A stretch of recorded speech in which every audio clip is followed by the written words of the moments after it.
Hi, hello, నమస్తే. అందరూ ఎలా ఉన్నారు? బాగున్నారా? నేను బాగానే ఉన్నాను. మనమందరం హెల్తీగా, హ్యాపీగా, ఆరోగ్యంగా ఉండాలని మనస్ఫూర్తిగా కోరుకుంటున్నాను. అయితే ఈరోజు మన ఇంట్లో అన్ని సింపుల్‌గా ఆయిల్ తక్కువగా ఉంటాయి కదండీ! అది ఏం చేస్తున్నానో మీతో షేర్ చేసుకుంటాను. చూసేద్దాం రండి. చకచకా చేసేసుకుందాం. చూసేద్దాం, చేసేద్దాం. రండి. వారణాసి వంటింటికి స్వాగతం. ఈరోజు మన ఇంట్లో ఏం చేయబోతున్నాను అంటే, ఇదిగోండి ఫస్ట్‌గా స్టవ్ వెలిగిస్తున్నాను. వెలిగించి చూసారా కొంచెం కందిపప్పు, ఉట్టిపప్పు చేస్తున్నానండి. ఉట్టిపప్పు చేసుకునేటప్పుడు చక్కగా ఇలాగా వేయించుకుని చేసుకుంటే చాలా కమ్మగా ఉంటుందన్నమాట. చాలా రుచిగా ఉంటుంది. ఇది కొంచెం వేడెక్కి అవుతూ ఉంటుంది. సరే, ఇప్పుడు మనం చారు పెట్టుకోవాలి. పప్పు పెట్టుకున్నప్పుడు చారు పెట్టుకుంటే చాలా బాగుంటుందండి. ఈ పప్పు ఎందుకు చేస్తున్నానో కూడా చెప్తాను మీకు నేను.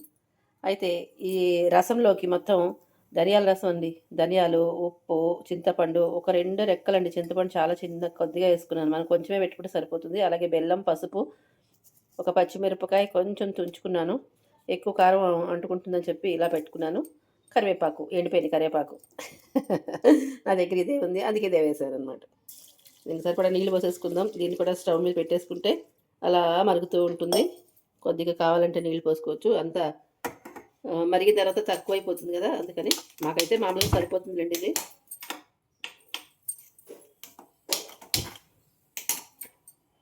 ఇది ఇలా మరుగుతూ ఉంటుంది, ఇది ఇలా వేగుతూ ఉంటుంది. అయితే ఇప్పుడు మనం కూర కూడా చేసుకుందామండి. ఇదిగోండి, ఈ బీరకాయ కూర అనమాట. పాతకాలం నాటి బీరకాయ తెలగపిండి కూర అండి. ఇదేమో తెలగపిండి, మీ అందరికీ తెలిసే ఉంటుంది. నువ్వుపప్పు ఆడిస్తాం కదండి, ఆడించిన తర్వాత చెక్క మిగులుతుంది కదా, అదనమాట. అది తెచ్చుకుని దా దాంతో కూర చేసుకోవచ్చు, పొడి కూడా చేసుకోవచ్చు అండి, చాలా బాగుంటుంది.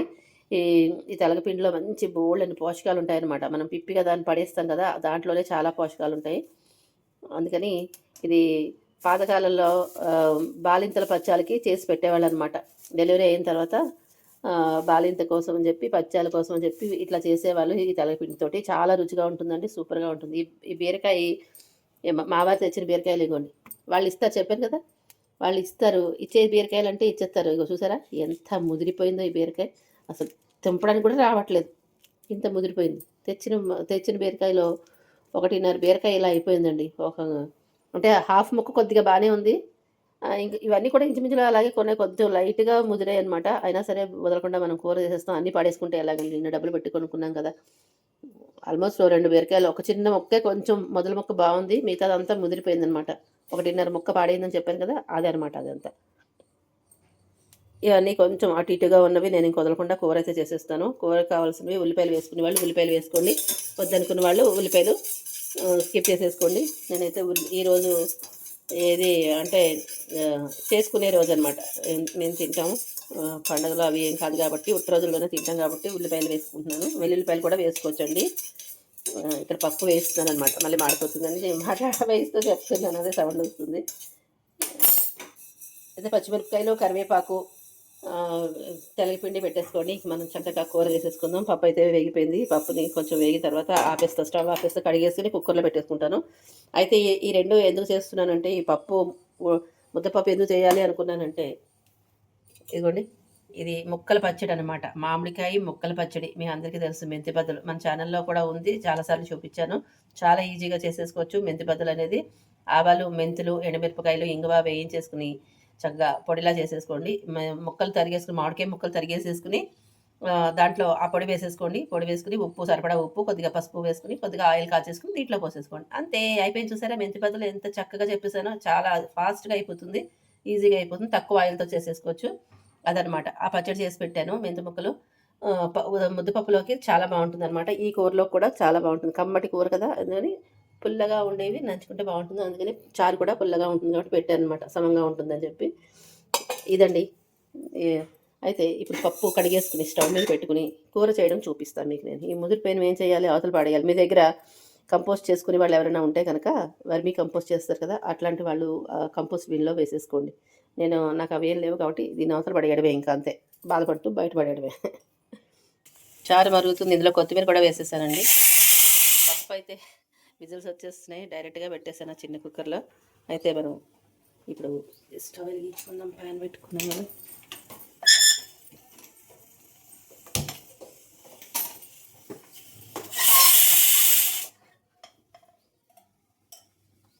కొంచెం అంటే కొద్దిగా ఆయిల్ వేసుకుందామండి.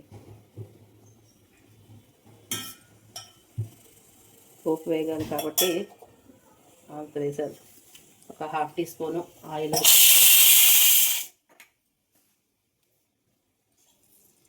కొంచెం ఆవాలు, ఎండుమిరపకాయలు, అలాగే మినపప్పు.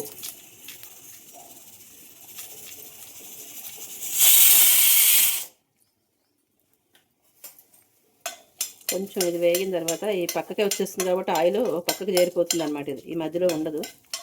సరే, ఇలా వేయించేసుకుందానండి.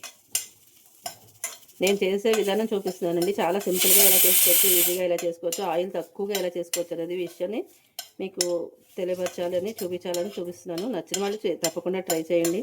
ఆయిల్ తక్కువైనంత మాత్రాన రుచి బాగోదని మాత్రం అనుకోకండి. రుచి సూపర్గా ఉంటుంది. నేను పొట్టు మినపప్పు వేసుకున్నాను. మీరు మామూలు చాయ్ మినపప్పు వేసుకుంటే వేసుకోండి. ఇందులో శనగపప్పు వేసుకునే వాళ్ళు వేసుకోండి. నేనైతే శనగపప్పు వేయను. పచ్చని కూరలకి శనగపప్పు అయితే వాడరండి. నేను అలా చూపించాలనుకుంటున్నాను, అందుకని ఎలా చేస్తున్నాను అనమాట. అంటే ఉల్లిపాయ కూడా వాడరండి ఈ పచ్చాలకి. జీలకర్ర అండి, జీలకర్ర వేసుకోండి, కాస్త దండిగా బాగుంటుంది. ఇట్లా వేగుతుంటుంది. అయితే నేను ఉల్లిపాయ వేసుకుంటానండి. శనగపప్పు అయితే వేయట్లేదు నేను. మిగిలిన శనగపప్పు కావాల్సిన వాళ్ళు శనగపప్పు వేసుకోండి. కుక్కర్ అయితే ఇప్పటికి ఎన్ని కోతులు వచ్చిందో, డైరెక్ట్గా పెట్టాం కదండి, ఉంటుంది, ఏం పర్వాలేదు. ఇదిగోండి, కరివేపాకు, పచ్చిమిరపకాయలు వేసుకోవాలి. వేసేసుకోండి ఇలా.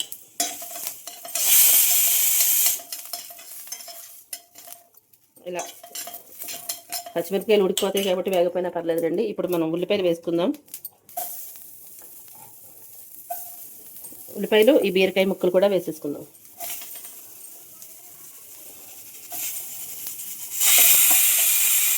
మంట తగ్గించుకుని పెట్టుకుంటే తొందరగా మాడిపోకుండా ఉంటుందన్నమాట. ఇది ఒకసారి కలుపుకుందాం. ఇంకా ముక్కలు ఉన్నాయి, ఇవన్నీ కూడా వేసేస్తాను.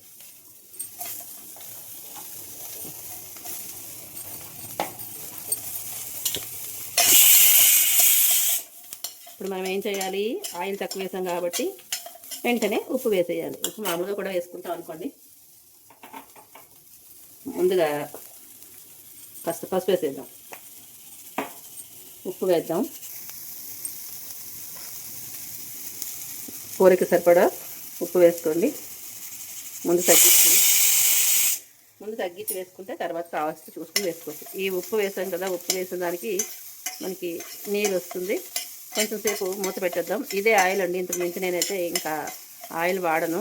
ఈ ఆయిల్ తోటే మన కూర రెడీ అయిపోతుంది. అసలు ఆయిల్ లేకుండా కూడా చేసుకోవచ్చు, కానీ కాస్త ఆయిల్ వేసారనమాట నేనైతే. మూత పెడదామండి, ఒక 2 నిమిషాలు మూత పెట్టేద్దాం. మూత తీసి చూద్దాం. చూసుకుంటూ ఉండాలండి, కలుపుకోకపోతే మళ్ళీ మాడిపోతుంది. ఇలా తక్కువ ఆయిల్ వేసుకునే వాళ్ళు ఇలా చూసుకుంటూ ఉండండి. తెలియని వాళ్ళకి చెప్తున్నాను. చూసారా, కొంచెం నీరు వచ్చింది, కొంచెం మగ్గినట్టు అయింది. ఇప్పుడు మనం ఏం చేద్దామంటే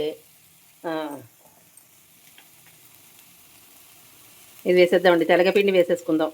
మీకు సరిపడా ఎంత కావాలో అంత చూసుకుని వేసుకోండి. ఇది బాగా ఉబ్బుతుంది అనమాట, కొంచెం దాన్ని బట్టి చూసుకుని వేసుకోండి. ఇప్పుడు మనం ఒకసారి దీన్ని ఇలా కలిపేద్దాం.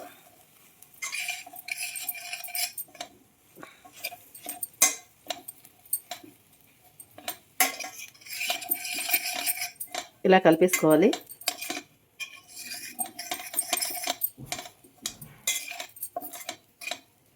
మీరు వెల్లుల్లిపాయలు వేసుకోవాలనుకుంటే కనుక పోపు పెట్టినప్పుడే పోపులో వెల్లుల్లిపాయలు వేసేసుకోండి, బాగుంటుంది. లేదా కనుక ఈ టైంలో కూడా వేసుకోవచ్చు. అయితే ఇప్పుడు మనం ఏం చేయాలి అంటే నీళ్ళు పోయాలన్నమాట.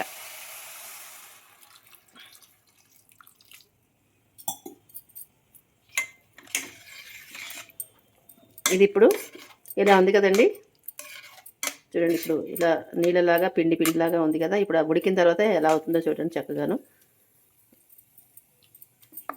ఇప్పుడు మీరు ఏం చేస్తారంటే కొంచెం ఉప్పు కారం చెక్ చేసుకోండి, సరిపోతే యాడ్ చేసేసుకోండి. ఇప్పుడు మీకు తెలిసిపోతుంది, ఉప్పు అది టేస్ట్ చేసేసుకుంటే, ఉప్పు కారం చూసుకుంటే తెలిసిపోతుంది అనమాట. ఇది మనం ఒక్కసారి మూత పెడదాము, ఒకసారి చూద్దామండి. మూత తీసి చూపిస్తాను. చూసారా, ఇలా ఉడుకుతుంది అనమాట. ఇందాకటికి ఇప్పటికి వేసిన వెంటనే ఎలా ఉంది, ఇప్పుడు ఎలా ఉందో చూసారా. ఇంకా ఉడకాలండి. ఇది తెలగపిండి ఉడకపోతే కడుపులో నొప్పి వస్తుందండి. అది మాత్రం చూసుకోండి, పచ్చి పచ్చిగా ఉంటుంది కదా, అలా ఉంటే కనుక కడుపు నొప్పిగా వస్తుంది. అది బాగా ఉడికించుకోవాలన్నమాట.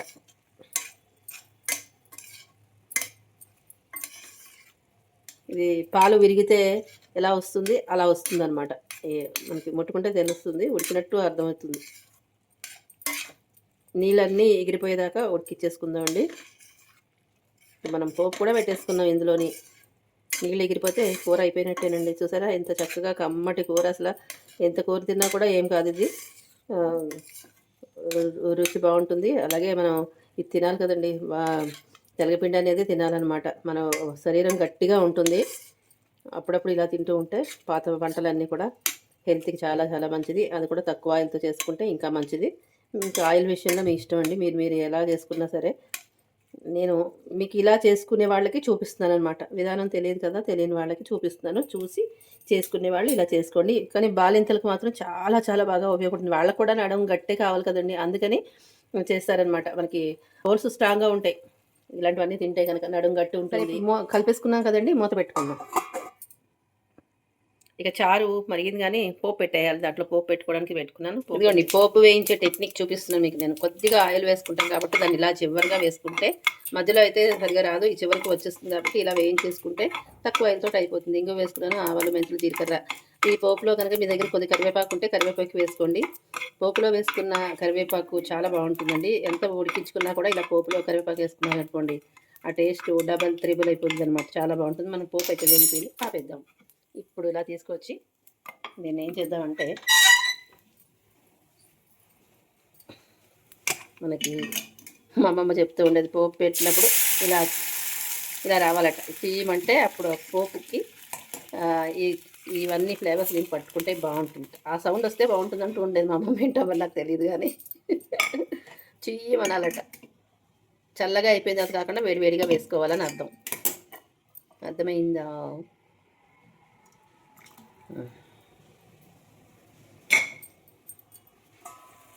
ఇంకా ఉడుకుతుందండి.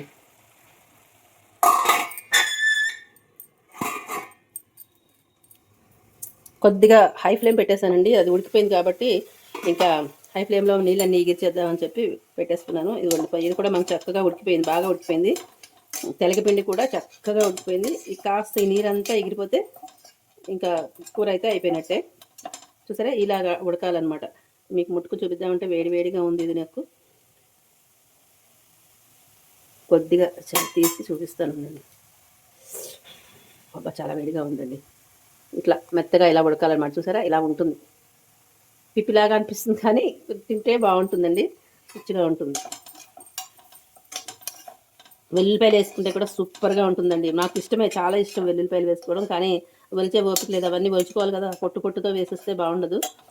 మిక్సీలో వేసుకునే వాటికి పొట్టుతో వేసేసుకున్నా పర్లేదు, కానండి ఇలా ఉడికే వాటికి మాత్రం ఒలుచుకుని చక్కగా ఆ మాత్రం ఆయిల్ వేసుకుంటే సూపర్గా ఉంటుందన్నమాట. బాలింతలకు అలాగే ఎక్కువ వెల్లుల్లిపాయలు వేసి పెడతారు. ఉల్లిపాయలు వేయరు, వెల్లుల్లిపాయలు వేస్తారు. ఇది మాత్రం గుర్తుపెట్టుకోండి. ఎగిరిపోతుందండి. ఇదంతా ఎగిరిన తర్వాత నేను ఏం చేస్తానంటే దీంట్లో ఒక బౌల్లోకి తీసేసుకుంటాను. తీసుకున్నాక మీకు ఒకసారి మళ్ళీ చూపిస్తాను. ఇవన్నీ కూడాను. పప్పు అయితే ఉడికిపోయింది, ఇదిగో చూపిస్తా చూసేయండి. పప్పు ఇదిగో ఉడికిపోయింది. చూసారా ఈ పప్పు ఉడికించేటప్పుడు నేను ఏం చేస్తానంటే దీంట్లో ఒక స్పూన్ వేసాను, కనిపించిందా? ఈ స్పూన్ వేస్తే కనుక పొంగిపోకుండా ఉంటుందన్నమాట. డైరెక్ట్గా పెట్టుకున్నాం కదా, దీనికి చూసారా పొంగితే కొంచెం ఇక్కడ వచ్చింది కానీ ఇదంతా కారిపోలేదు. ఇలా వేసుకుని పెట్టుకుంటాను. చూడండి దీంట్లో కొద్దిగా మనం ఉప్పు వేసేసుకుని ఒక బౌల్లోకి తీసేసుకుందాము.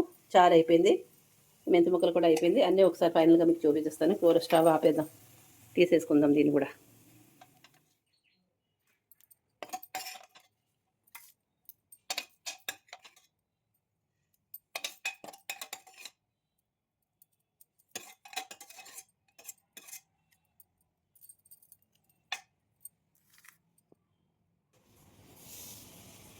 ఇదిగోండి మన వంటకాలన్నీ ఇక్కడ పెట్టుకున్నాం. ఈరోజు చేసిన రెసిపీస్ అనమాట. చూసారా ఇది బీరకాయ తెలగపిండి కూర అండి. అసలు సూపర్గా ఉంటుంది, చాలా బాగుంటుంది. అలాగే ముద్దపప్పు మీ అందరికీ తెలుసు. రసం, ఖచ్చితంగా రసం అయితే ఉండాలి, ఏదో పల్చటి పదార్థం కాబట్టి రసము ఏదో ఒకటి, మెంతి మజ్జిగ పులుసు ఏదో ఒకటి ఉండాలి కాబట్టి రసం పెట్టిన. ఇదిగోండి ఇది అసలు సిస్లేసింది మామిడికాయ మెంతి బద్దలు. అసలు ఈ రెండో కలుపుకుని విడివిడిగాలండి ఈ పప్పు కలుపుకొని ఇది నంచుకోవచ్చు, ఇది కలుపుకొని ఇది అద్దుకుని తినచ్చు. అసలు సూపర్ అంటే సూపర్ కాంబినేషన్ అండి, అదిరిపోతుంది. ఈ కాంబినేషన్ ఎంతమందికి ఇష్టమో కామెంట్లో తెలియజేయండి. అలాగే తెలగపిండి కూర ఎంతమంది చేస్తారో కూడా కామెంట్లో తెలియజేయండి. ఒక్కసారి ఇలా ట్రై చేసి చూడండి, చాలా రుచిగా ఉంటుంది. ఐ హోప్ ఈ వీడియో మీకు నచ్చిందని అనుకుంటున్నాను. నచ్చితే మరి లైక్ చేయండి, షేర్ చేయండి, సబ్స్క్రైబ్ చేయండి. హైప్ చేయడం మాత్రం మర్చిపోకండి ఫ్రెండ్స్. సబ్స్క్రైబ్ చేసుకుని మీ అందరికీ పేరు పేరున ధన్యవాదాలు తెలియజేసుకుంటున్నాను.